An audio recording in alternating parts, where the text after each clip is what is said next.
Welcome to something short and sweet on the Parsha this week, Parshas Vayechi. Sometimes we cannot even figure out how we got here.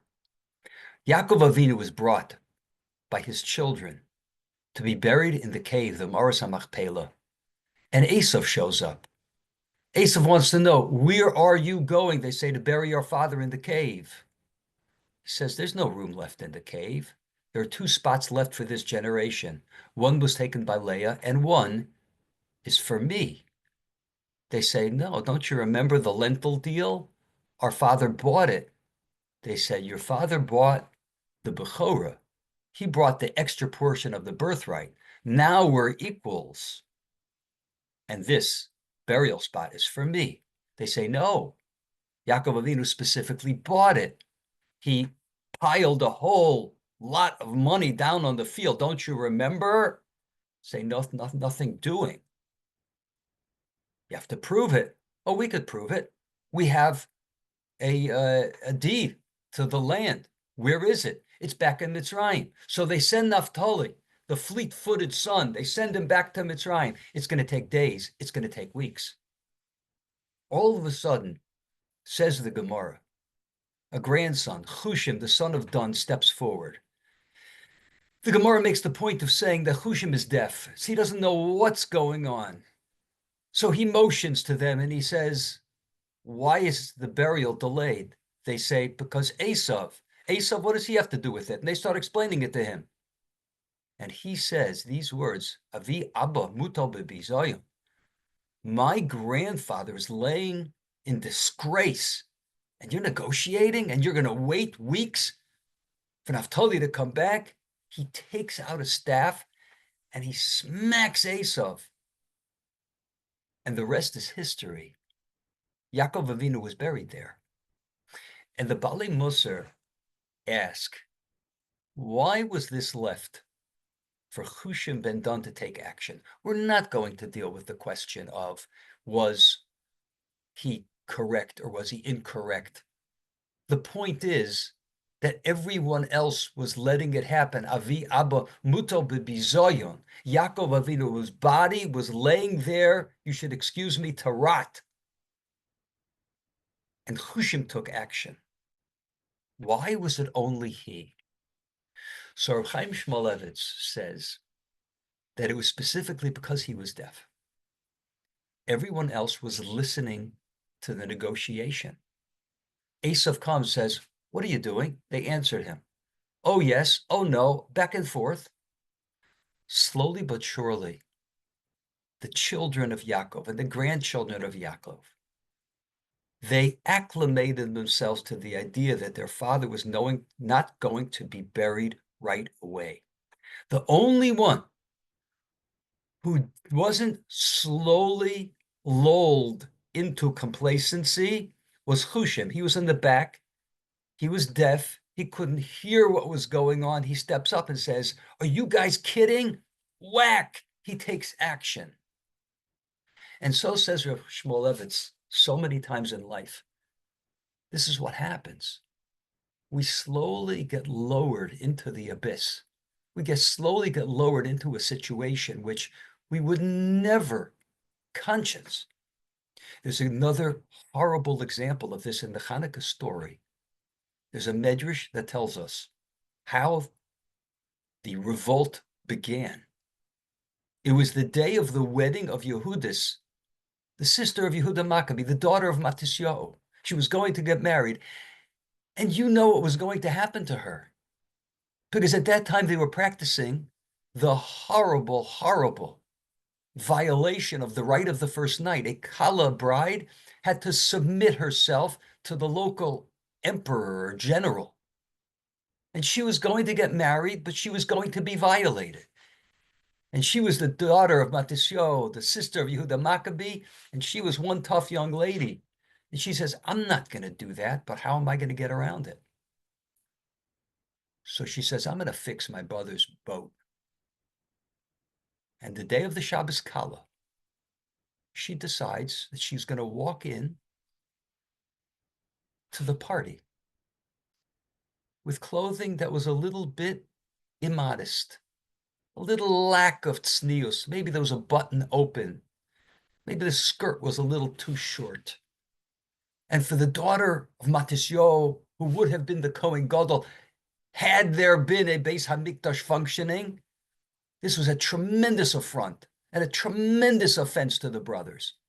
And they saw her walk into the party, and they ran up to her, says the maid, says, "What are you doing, you loose woman?" She opens her big blue eyes, and she says to them, "Really? Does this bother you?" He said, "Does it bother us? Of course. A sister of ours should act without modesty."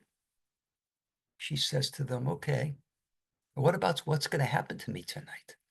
An open button bothers you, but the fact that I'm going to be violated by a heathen doesn't bother you?" And they woke up and they said, "What have we done? We're letting Jewish girls be violated right and left.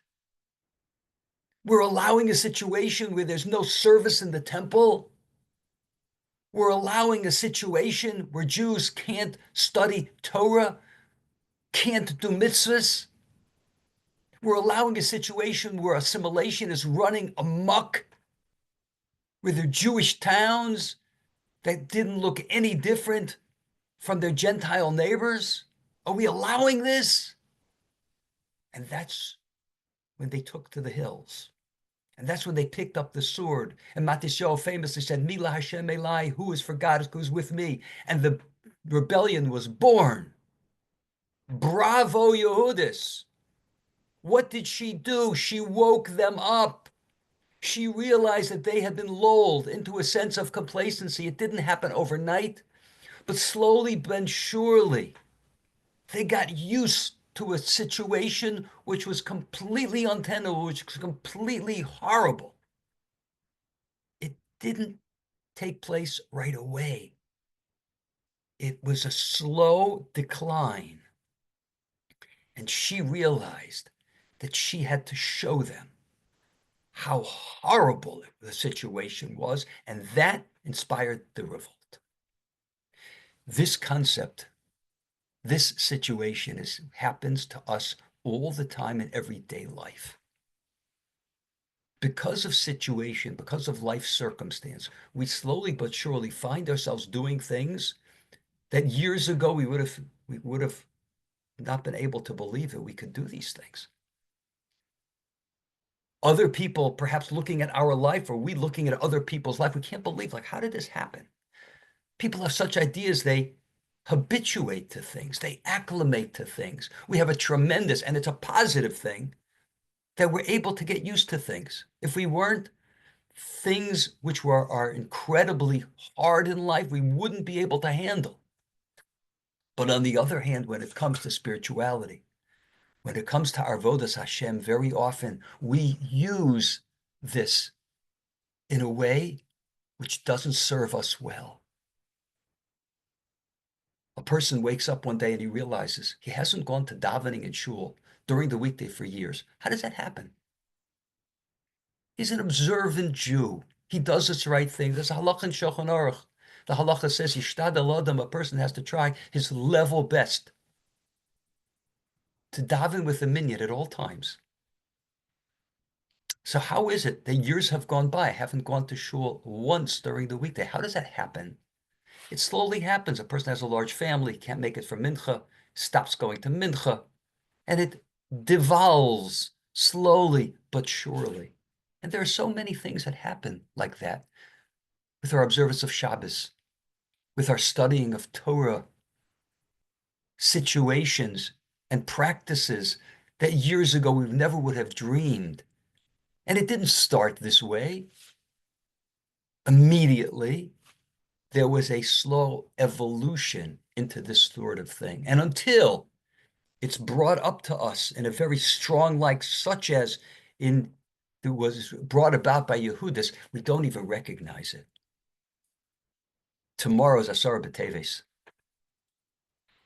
It's the commemoration of the beginning of the end, when Nebuchadnezzar laid seed to the Beis Hamikdash, to the first Beis Hamikdash, and it was all downhill from there.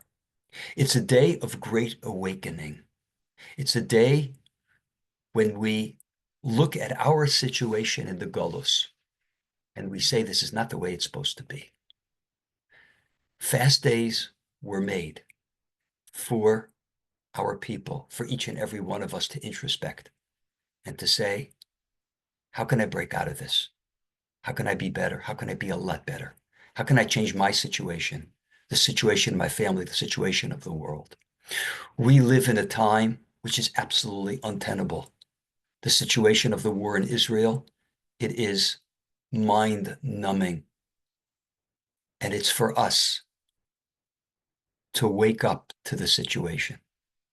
Each and every one of us to renew our avodas Hashem, review it and renew it, and break out of the habituation which has occurred to us, and come back in tshuva, come back to the Ribono Shel Olam in a fresh, with fresh eyes, in a fresh sort of way.